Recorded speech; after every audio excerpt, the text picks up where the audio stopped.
नमस्कार, TPV news में आपका स्वागत है। मैं हूं आपके साथ अखिल जांगिड़। चले रुक करते हैं खबरों की ओर। जयपुर के बगरू में महादेवी जन कल्याण संस्थान के महामेले का आयोजन हुआ। मेले में मुख्य अतिथि दूदू विधायक बाबूलाल नागर रहे। कार्यक्रम के दौरान विधायक ने अपने क्षेत्र में किए जा रहे कार्यों के बारे में लोगों को संबोधित किया और विपक्ष पर जमकर निशाना साधा। हमारे संवाददाता ने विधायक से खास बातचीत की। आपको दिखाते हैं विधायक से हुई खास बातचीत। क्या कुछ कहा उन्होंने।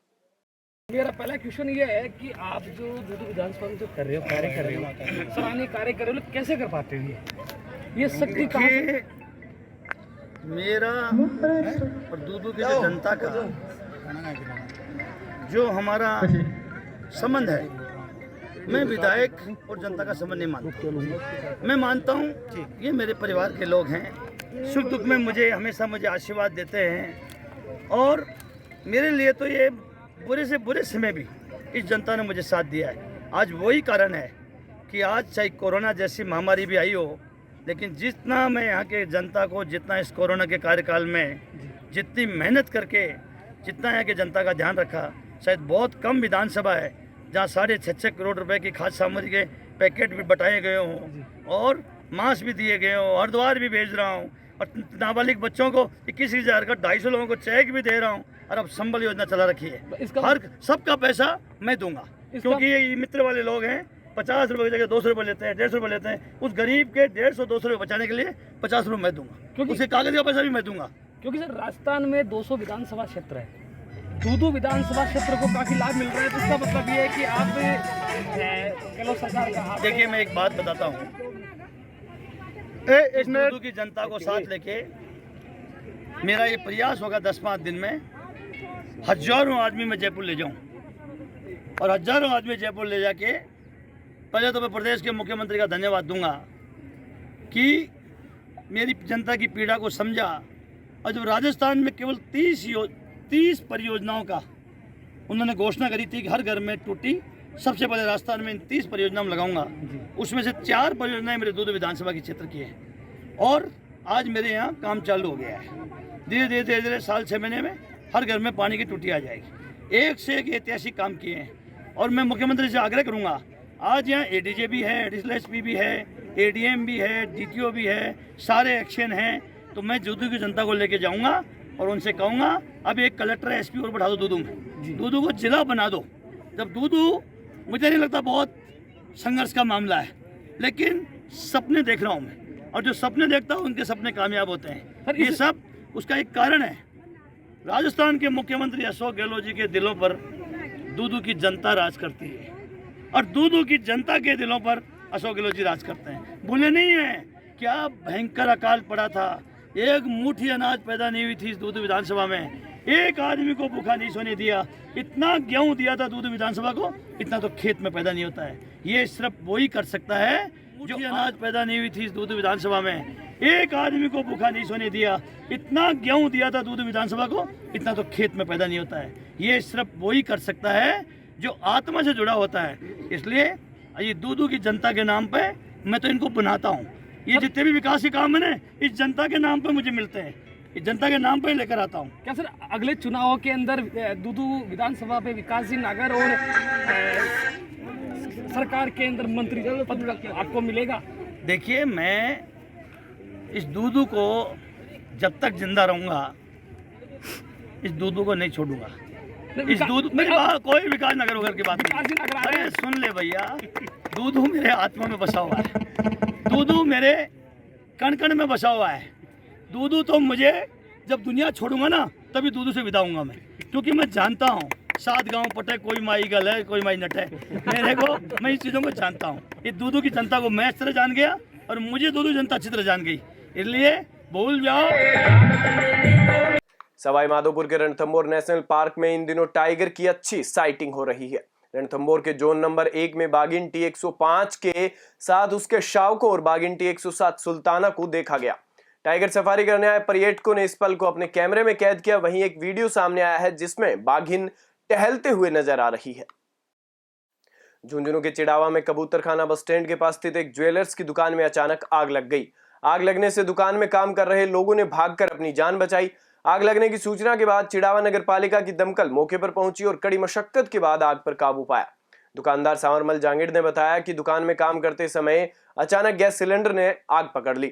आग से दुकान में रखा बहुत सारा सामान जलकर राख हो गया। अजमेर के फायसागर रोड पर चलती स्कूटी में अचानक आग लग गई। इस दौरान स्कूटी सवार युवक ने स्कूटी से कूदकर अपनी जान बचाई। आग लगने के बाद देखते ही देखते आग ने विकराल रूप धारण कर लिया, जिससे स्कूटी जलकर खाक हो गई। हालांकि इस दौरान क्षेत्रवासियों ने आग को बुझाने का प्रयास किया, लेकिन आग नहीं बुझ पाई। मामले की सूचना पर फायर ब्रिगेड की गाड़ी मौके पर पहुंची और आग पर काबू पाया। आग लगने के कारणों को लेकर पुलिस मामले की जांच में जुटी है। भैया कौन सी गाड़ी में आग लगी है? एक्टिवा 4G में। कहाँ से आ रहे थे? पुष्कर से आ रहे थे। कौन सा रोड है ये?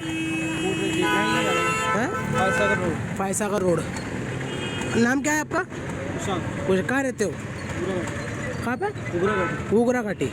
हाल ही में राजस्थान सरकार ने सरपंच से लेकर जिला प्रमुख तक के पंचायती राज जनप्रतिनिधियों के मानदेय में 20% तक की वृद्धि की है, जिसके बाद प्रधान संघ ने सीएम और पंचायती राज मंत्री का आभार जताया है।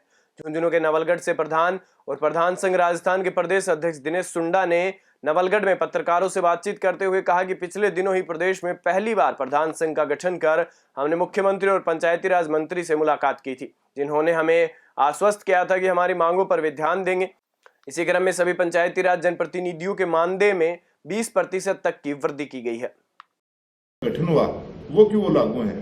तो पिछले दिनों प्रधान संघ का जब गठन हुआ तो हमने हमारी पूरी टीम के साथ माननीय मुख्यमंत्री जी से निवेदन किया, माननीय प्रदेश अध्यक्ष गोविंद सिंह जी डोटासरा जी से भी हमने निवेदन किया, हमारे जो पंचायत राज मंत्री रमेश मीणा जी से भी निवेदन किया और हमारे मुख्यमंत्री जी के सलाहकार हैं विधायक डॉक्टर राजकुमार शर्मा जी, उनके द्वारा भी हमने हमारी प्रधान संघ की पंचायत राज के जनप्रतिनिधियों की पैरवी करने के लिए बोला।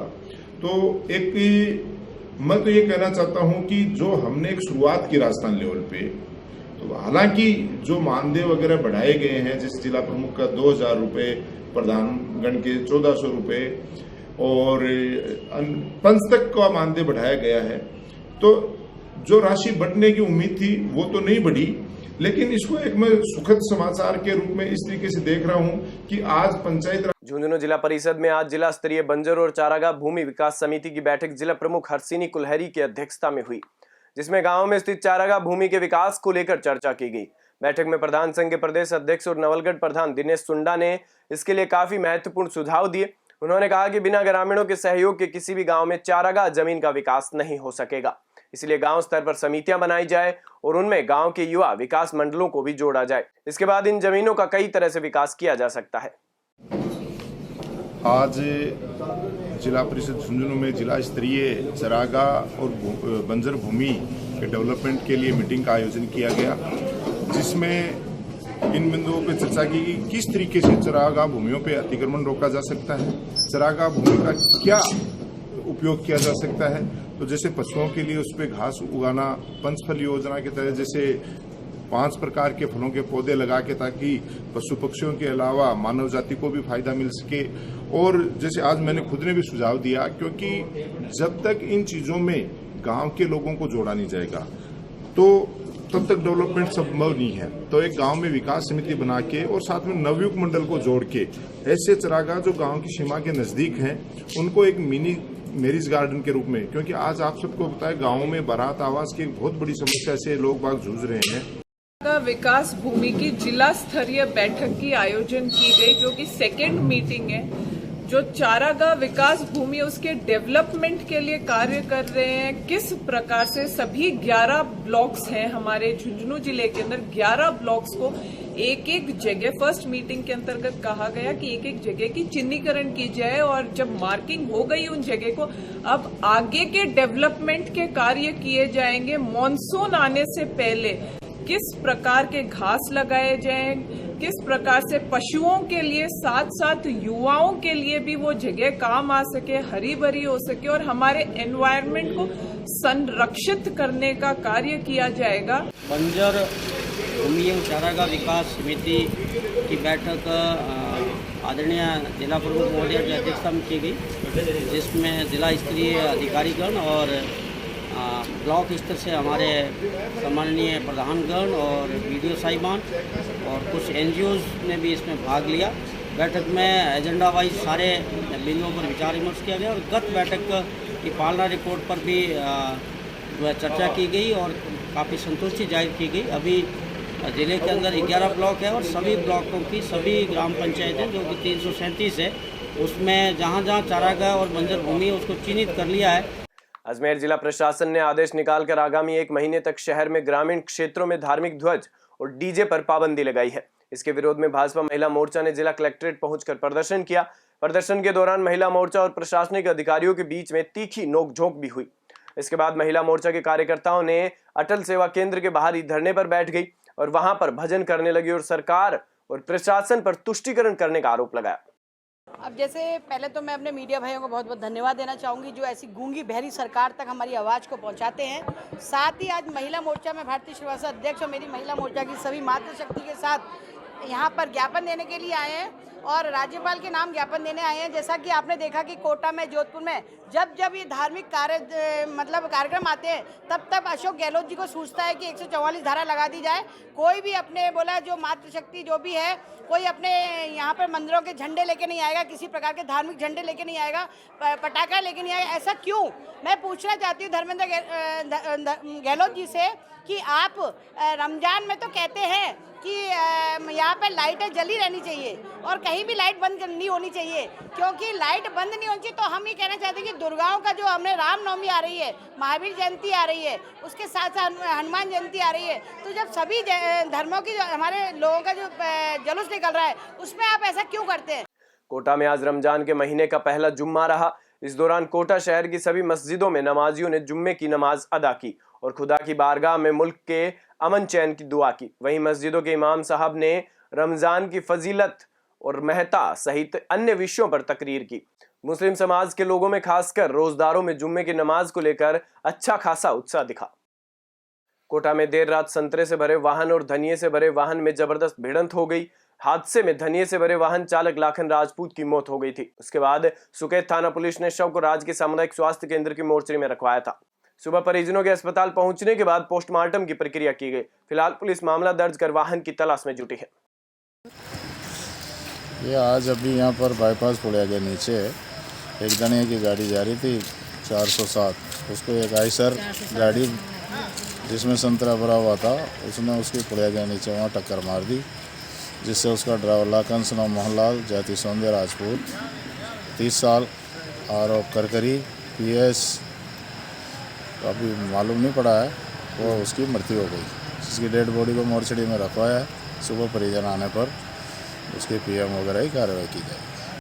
पंचायत समिति छिपा बड़ौद विकास अधिकारी मोहन सिंह फौजदार ने जिला कलेक्टर 12 के आदेशानुसार जनजातीय आश्रम छात्रावास पछाड़ का निरीक्षण किया।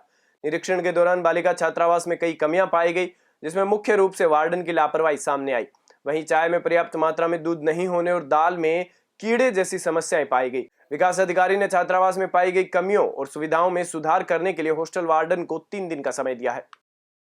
आहोर कस्बे के राजकीय अम्बेडकर छात्रावास में डॉक्टर भीमराव अंबेडकर की मूर्ति का अनावरण किया गया। समारोह में मुख्य अतिथि के रूप में जनजाति विभाग प्रभारी मंत्री अर्जुन सिंह बामणिया और विशिष्ट अतिथि के तौर पर श्रम विभाग मंत्री सुखराम बिश्नोई और जन अभाव अभियोग निराकरण समिति के अध्यक्ष पुखराज पारासर ने शिरकत की। कार्यक्रम में मुख्य अतिथियों की मौजूदगी में विधिवत मूर्ति का अनावरण किया गया और साथ ही अतिथियों का आयोजन समिति ने साफा और माला पहनाकर स्वागत किया। बुलेटिन में फिलहाल इतना ही। आप देखते रहिए TPV न्यूज। नमस्कार।